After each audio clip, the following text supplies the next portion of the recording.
ሩብ አካባቢ ይመስለኛል። እኔ ባለሁበት አካባቢ 3 ሰዓት ከ14 ነው። በፊት የምንገባበትን ሰዓት በ2 ሰዓት አራዝመን ነው የመጣ ነው። ሌሎች ጉዳዮች ስለነበሩብን ነው። የተወደዳችሁ እንዴት አላችሁ? እንዴት አረፈዳችሁ? ምሽታችሁ እንዴት ነበር? ቀናችሁ እንዴት ነበር? ባላችሁበት ሰላማችሁ ይብዛ። መልካም ጊዜ እንዲሆንላችሁ፣ ምሽታችሁ የሚያማረ እንዲሆን እየተመኘው የአማራ ብሮድካስት ሴንተር ኤቢሲ ቴሌቪዥን እና በአማራ ሰዓት የሚተላለፈው ፕሮግራማችንን በቀጥታ ይዘን መጥተናል።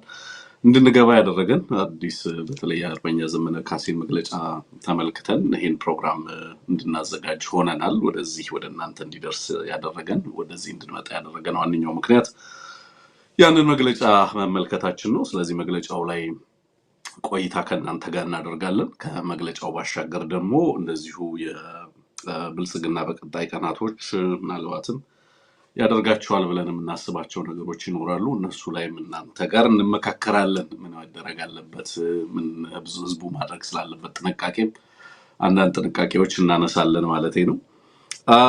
ሌላው እንደዚሁ አንድ ቃለ መጠይቅ እየተመለከትኩ ነበር የጻድቃንን፣ እሱንም በተወሰነ መልኩ አስተያየት እሰጥበታለሁ። በቀጠናው ላይ ስላሉ ቀጠናው ላይ ያለውን ሁኔታ በተመለከተ እና በተለይ ትላንትና ይመስለኛል የአውሮፓ ህብረት ህወሓትን በተመለከተ ያወጣው አንድ መግለጫ አለ፣ ኮንሰርን አለ። በተደጋጋሚ እንደዚሁ የአሜሪካ መንግስትንም ጨምሮ በርካቶች እያወጡ ነው ያሉት ስጋታቸውንም በተመለከተ እንግዲህ ጻድቃን ከዚህ ጋር ተያይዞ ያነሳቸው ነገሮች አሉ። ምንድን ናቸው እነዚህ ነገሮች የሚለውን ትንሽ ሀሳብ እናክልበታለን። ብዙ የኛ ጉዳይ አይደለም፣ አላማው ምን እንደሆነ እንገነዘባለን። አጠቃላይ ያለውን ቀጠናዊ ሁኔታ ስለምንከታተለው ማለት ነው የሚገባን ያህል ነገር ይገባናል ብዬ አምናለሁ።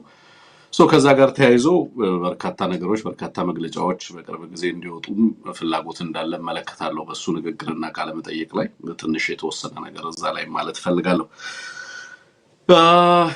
ስለዚህ ቀጥታ ከአርበኛ ዘመነ ካሴ መግለጫ ከመነሳቴ በፊት ኢህአፓ እንደዚሁ ያወጣው መግለጫ አለ። የኢህአፓን መግለጫ ትንሽ እንውሰድና የኢህአፓ መግለጫን ከዛ በኋላ አንድምታና አንሳ ብልጽግና በቀጣይ ቀናቶች ውስጥ ምን ሊያደርግ ይችላል የሚለውን ነገር እናነሳለን።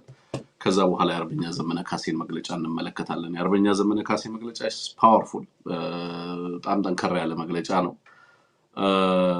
እንደውም ለእኔ ትንሽ ዘግየት ብሏል ብዬ አስባለሁ። ግን የነበረውን አየር ይሄ በተለይ የአማራውን አንድነት ለማናጋት በሚደረገው ጥረት ውስጥ በርካታ ድንጋዮች ነበሩ ሲወረወሩ የነበሩት። በርካታ ክላውድ ነበር መጥራት የነበረበት። እሱን አይ ቲንክ አፋብን በዝምታ ነው አብዛኛውን ነገር ለማለፍ የሞክር የነበረው። ምክንያቱም ህብረተሰቡ በህይወት መስዋዕትነት ጭምር ለታመኑ ልጆቹ አይ ቲንክ በሚያደርጋቸው ነገሮች ላይም በዛው ልክ እምነት አለው ከሚል የመነጨ ይመስለኛል። ግን ደግሞ በጣም በርካታ ውዥንብር ነበር የነበረው። እንደምታውቁት ትብብርን በተመለከተ በፖለቲከኛው እዛም ይሄዳል እዚህም ይሄዳል፣ ይተነትናል። እዛ አካባቢ ላይ ስድብ ይሰማል፣ እዛ አካባቢ ላይ ዛቻ ይሰማል። በተለያየ ቦታ ላይ የተለያየ ነገር ሲባል ነበር የነበረው። ብቻ መላቅጡ የጠፋው በርካታ የሆነ ወደ ውስጥ ላይ እና አማራውን አንድነት ላይ ታርጌት ያደረገ ጥቃት በከፍተኛ ደረጃ ይደረግ ነበር። ግን እንደ በፊቱ ምንም እኛም እየበረገግን ምላሽ ስንሰጥበት፣ በተለይ ደግሞ በሚዲያም እኛም ብዙ ፓኒክ ያደረግንበት ጉዳይ አይደለም። ምክንያቱም አላማውና በዚህ ሰዓት ላይ ይሄ ጉዳይ ለምን አጀንዳ ሆኖ እንደሚመጣ በደንብ እንገነዘባለን ብዬ አስባለሁ። የአማራው እስካሁን እንግዲህ በፖለቲካ ውስጥ በጣም ረጅም ጊዜ ኖረ። ጦርነትና ህልውና ትግልም እያደረገ ነው ያለው። በዚህ ሂደት ውስጥ ጠላትን ፕሮፓጋንዳ ከወዳጅ ፍላጎትና አላማ አንጻር ለይቶ መረዳት የሚችልበት አቅም ገንብቷል ብዬ ነው የማስበው። በየዕለቱ ዜና የምትሰሙ ከሆነ በእውነቱ እኔ ደግሞ በዚህ በአማራ ብሮድካስት ሴንተር ኤቢሲ ላይ ምን እናንሙትም ለማስጨበጥ ጥረት የምናደርገው ነገር አማራውን በዋናነት በየዕለቱ በዜና ሆዱን መሙላት ሳይሆን ፐርስፔክቲቭ ለመስጠት ነው የምንሞክር የነበረው። ማለት አማራው ፖለቲካውን የሚያይበትን መነጽር ማስታጠቅ ነው።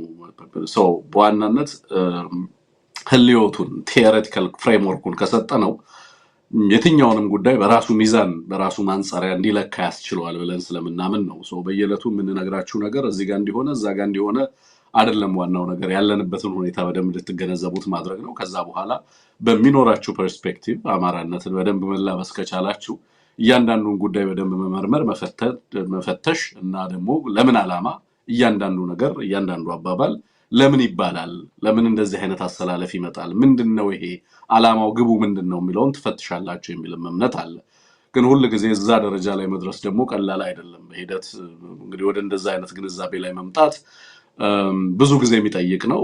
በእውነትም ጠጠር ያለ አረዳድን የሚጠይቅም ነው። ስለዚህ ጊዜ ሰጣችሁት ፖለቲካውን በደንብ ለመተንተን ለመረዳት ሙከራ የምታደርጉ ከሆነ የአማራ ፖለቲካ ከገባችሁ ነው በአማራው ፖለቲካ ላይ የሚቃጣው ጥቃት ምን እንደሆነ የምትገነዘቡት ማለት ነው። ስለዚህ የምታከሽፉትም በዛ ግንዛቤ ልክ መቆም ከቻላችሁ ነው ብዬ ነው የማስበው።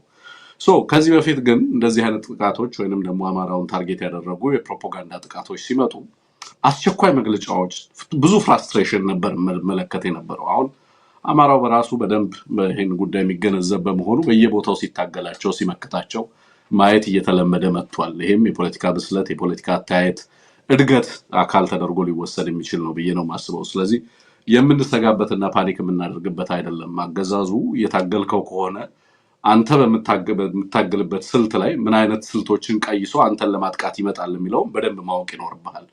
በዛ ዝግጅት በዛ ጥንካሬ ላይ ቆመህ ነው እያንዳንዱን የኢንፎርሜሽን ዋርፌር የፕሮፓጋንዳ ጥቃት እንደዚሁ ለመመከት ጥረት ማድረግ የሚኖርብህ ማለት ነው። ስለዚህ በየዕለቱ በርካታ ኃይል ይሰማራል። ያንን ግን እንትን እያሉ እያረሙ እያረቁ ትክክለኛውን መረጃ ለህዝብ እያደረሱ መሄድ በጣም በጣም አስፈላጊ ነው። ከአመራሮቻችን ሁልጊዜም የሚጠበቀው በዛ ሌቭል ኦፍ ክላሪቲ ተጠያቂነትና ኃላፊነት ባለው መንገድ ለህዝብ ኮሚኒኬት ማድረግ መቻል ሲችል ነው ብዬ ነው የማስበው። ኤኒዌይ ከዚህ አንጻር ዛሬ የተሰጠው የአፋብን መግለጫ በጣም በጣም ኢምፖርታንት እና በጣም ጠቃሚ ነው ብዬ ነው የማስበው። በደንብ ቀልብጭ ያለ አንድ ገጽ ወይ አንድ ከግማሽ የሚሆን ገልጽ ነው፣ ግን በጣም በጣም በርካታ መረጃዎችን በአንድ ላይ ያጨቀ ጥሩ ግንዛቤን የሚያስጨብጥና አቅጣጫን የሚሰጥ ሆኖ ተመልክቼዋለሁ ለማለት ነው። ከዛ በፊት እንዳልኩት የኢሃፓውን ላንብብላችሁ። በወቅታዊ ጉዳይ ላይ ከኢትዮጵያ አብዮታዊ ፓርቲ ኢሃፓ የተሰጠ መግለጫ የቀጠናው ሰላም ዋስትና ነው ከሚለው ቅና የሚመነጭ አይደለም ማለት ነው። እንዳትሳሳቱ። ብልጽግና ነጥፏል፣ የተሸነፈ ስርዓት ነው። ዳስ ዋይ ሪአፕሮችመንት ከበርካታ ሀገራት ጋር መጀመሪያ ያስፈለገበት ምክንያት እሱ ነው። ቀይ ባህር ላይ ዋስትና ይሆናሉ ተብለው አካባቢው ላይ ሪአፕሮችመንት እናደርግ ተብሎ ከኤርትራ መንግስት ጋር ሪኢንጌጅ ለማድረግ ተሞክሯል። ከሌሎች ኃይሎችም ጋር በቀጠናው ላይ ኬንያ ላይ ከባድ ኢንቨስትመንት እየተደረገ ነው ያለው አይደል? የምዕራብ ሀገራት በተለይ ምክንያቱም አማራጭ ሆነው ስለመጡ እነዚህ ሀገራት እዚህ አካባቢ ላይ ማለት ነው። ብልጽግና በቀጠናው ላይ አንከር ስቴት ነኝ እያለ ምናምን ከሚያወራውና ከሚያናፋው በላይ በተጨባጭ ሀገሪቱ ውስጥ ያለውን ነገር በደንብ ይገነዘቡታል ማለት ነው። ግን ስቲል የዚህ ዓለም አቀፉን ኢንስትሩመንት በአንድም በሌላ መንገድ ያገዛዝ ይጠቀማል። ግን በቂ አይደለም። ጥርጣሬውን በዓለም አቀፉ ማህበረሰብ መዝራት ከቻለ በኋላ የዓለም አቀፉ ማህበረሰብ በሀገር ውስጥ ያሉ ኃይሎች ላይ ጫና እንዲያደርግ እያደረገ ባለበት ሁኔታ ውስጥ አዲስ አበባ ላይ ደግሞ ለፖለቲካ ያዋጣኛል ብሎ የሚያስባቸውን ጥፋቶች ይፈጽማል ይሄ አገዛዝ። ስለዚህ በአዲስ አበባ የሚኖሩ የትግራይ ተወላጆች የፖለቲካ ልሂቃንን ታርጌት ያደረገ ጥቃት ሊፈጽም ይችላል። ህወሓት ላይ ለማላቀቅ እንደዛ አይነት ነገሮችን ኦላ ላይ ለማላከክ ፋኖ ላይ ለማላከክ ወይንም ሌሎች ድርጅቶች ላይ ለማላከክ እንዲህ አይነት ግድያዎችንና ጥፋቶችን የሃይማኖት አባቶችን ታርጌት አድርጎ ይገድላል ነው ኢሃፓ እያለን ያለው በመግለጫው። ይሄ በተደጋጋሚ ስናነሳ የነበረው ታዋቂ አርቲስቶችን መስዋዕትነት ውስጥ እንዲከፍሉ ያደርጋል፣ ዋጋ እንዲከፍሉ ያደርጋል። ትልልቅ የኢትዮጵያ ኢንጂነሮችን እና ሳይንቲስቶችን ለራሱ የፖለቲካ ትርፍ ይገላል። እነ ኢንጂነር ስመኘው የተገደሉበት ፖለቲካዊ ትርፍ የተሰላ ነው በዚህ አገዛዝ። የሁለት ወር እድሜ ካራዘመለት ችግር የለውም። ስለዚህ ሄዶ ቃል የገባውን ነገር ይሄንን ሂደት ለማስተጓጎል የትኛውንም ለምሳሌ የህዳሴው ግድብ ለተወሰነ ጊዜ ሰስፔንድ መደረግ ካለበት ይሄ አገዛዝ ስልጣንስ ማስቀጠል ከሆነ ፍላጎቱ የህዳሴውን ግድብ ኢንጂነሮች ሊያስወግድ ይችላል። ፖለቲካዊ ስሌቱንና ትርፉን ነው የሚያሳየው። አሁንም በየቦታው ላይ በተለይ በአማራ ክልል የሃይማኖት አባቶች እንግዲህ ለአማራ ሃይማኖት አዲስ ነገር አይደለም። ክርስትና፣ እስልምና፣ የአይሁድ እምነት፣ ሌሎች እምነቶች ለአማራ ህዝብ ብርቅ አይደሉም። በጣም ጥንታዊ ነመሪ ራሳማን ያሳተሟቸው አንዳንድ ሰነዶች ስመለከት በጣም ጥንታዊ አዋጆች የብዙ ሺህ ዘመናት አዋጆች አሉ ሃይማኖቱን በተመለከተ። በታሪክ ውስጥ ሄዳችሁ ብትመለከቱ ማለት ትላንትና ሃይማኖት የመጣበት ማህበረሰብ አይደለም። ይሄ ማህበረሰብ እስልምናን ለረጅም ዘመናት ያውቀዋል። ምናልባትም ከመካ ቀጥሎ ወደ መዲናም ከመሄዱ በፊት እስልምና የመጣበት አካባቢ ነው። ይሄ አካባቢ ሸሆች፣ ዑላማዎች በጣም በስፋት የሚታወቁበት አካባቢ ነው። ካህናትን የሚገድል አማራ፣ ሸሆችን የሚገድል አማራ ልታገኝ አትችልም። በጣም ረጅም ዘመን የሃይማኖቶች መስተጋብር ለዘመናት የኖረበት አካባቢ ነው እና አልቫሬዝን ያስደነቀ አካባቢ ነው። የፖርቹጊዝ መነኩሴ ናቸው እኮ አልቫሬዝ። አይተውታል አካባቢውን። ሲያዩት እሳቸው የሚያውቁት ማህበረሰብና ይሄኛው ማህበረሰብ የተለየ። ዛሬ ካህናትን የሚገድል ባቲ ላይ፣ ሸሆችን ደግሞ ዳንግላ ላይ የሚገድል አማራ አለ ብሎ ማሰብ የሚችለው የና አብይ አህመድ ጭንቅላት ብቻ ነው። እና ይሄ ዝም ብለህ በፈለከው መንገድ የምትነዛው አለ። የሃይማኖት ልሂቃን ከጀርባው አሉ፣ መግለጫ ያወጡልሃል። መንግስት የሚቆጣጠራቸው ሃይማኖት ተቋማት አሉ። ይመጡና አንድን ግድያ ይወስዱና እሱ ላይ ፖለቲካል ሞቢላይዜሽን ይሰራሉ፣ ማህበረሰቡን ያነሳሱታል። ለአገዛዙ በቀጥተኛ ድጋፍ፣ የፖለቲካ ድጋፍ ይሰጡታል።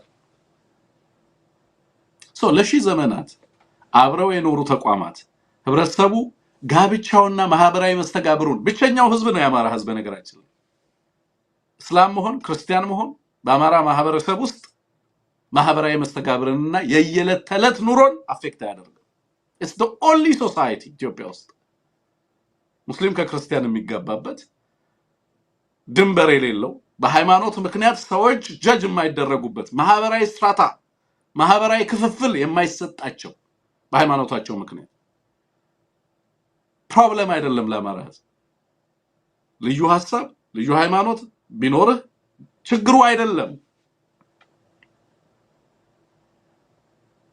ከዚህ ማህበረሰብ እሴት ባፈነገጠ መልኩ ታሪክ ከሚነግረን እውነት ባፈነገጠ መልኩ የሃይማኖት አባቶችን ታርጌት ያደረገ ጥቃት ይፈጽማል። ለምን? ምክንያቱም ሰኔ ነው። ምክንያቱም የሆነ ማህበራዊ መሰረትህን ማናጋት ይፈልጋል። የህዝቡን አንድነት በጥርጣሬ ውስጥ መክተት ይፈልጋል። ስለዚህ ሃይማኖት አባቶችን አዲስ አበባ ላይ መግለጫ አውጡ እያለ አማራ ክልል የተከሰተውን የመስጊድ ቃጠሎ አውግዙ ይላል። የክርስቲያን አባቶችን ይጠራና ደግሞ የእስልምና አባቶችን እና እስልምና እምነት ተከታዮችን አውግዙ ይላል። ጥፋቱን ይፈጽማል። ጥፋቱን መፈጸም ብቻ ሳይሆን ሴሌክቲቭሊ ደግሞ ጥፋቱ በማይድንበት በህዝቦች መካከል መተማመን በማይፈጠርበት መንገድ አድሬስ እንዲደረግ ለማድረግ ጥረት ያደርጋል። በቀጣይ የሚያደርጋቸው ነገሮች እነዚህ ናቸው። እየተሸነፈ በሄደ ቁጥር ከፍተኛ ሰብአዊ ውድመት ይፈጽማል። ይህ አገዛዝ ሃይማኖትን ታርጌት ያደርጋል፣ የብሔር ማንነትን ታርጌት ያደርጋል፣ ተቋማትን ታርጌት ያደርጋል፣ ልሂቃንን ታርጌት ያደርጋል። ይሄንን ጥፋት ይፈጽማል። ይህ አገዛዝ ይሄ ነው። ከዚህ የተለየ ጭንቅላት ከዚህ የተለየ ቴምፕሌት የላቸውም። እነዚህ ሰዎች ከዚህ ውጪ እንድንበታለን ብለው የሚያስቡት ነገር የለም። ስለዚህ ይሄንን ነው የሚያደርጉት እና የሃይማኖት አባቶች የት እንደሚገደሉ ቦታውን መገመት ትችላላችሁ ማለት ነው። የክርስቲያን አባቶች ከሆናችሁ ለምሳሌ ባህር ዳር ላይ አትገደሉ። ምክንያቱም ትርፍ የለውም እናንተ ባህር ዳር ላይ መግደል ወይ ጎንደር ላይ መግደል። የት ነው የሚገላቸው? ወስዶ ባቲ ላይ ነው የሚገላቸው። ክርስቲያኑና ሙስሊሙ አብሮ በጋራ የሚኖርበት ስብጥሩ ምኑ ለፖለቲካ ትርፍ አመቺ ነው ብሎ የሚያስብበት ቦታ ላይ ወስዶ ነው የሚፈጽመው። የእስልምና አባቶች ደግሞ የአማራው ክርስቲያን በስፋት የሚኖርባቸው አካባቢ ላይ የአማራ ሙስሊም አባቶችን ታርጌት ያደርጋል። ዞሮ ዞሮ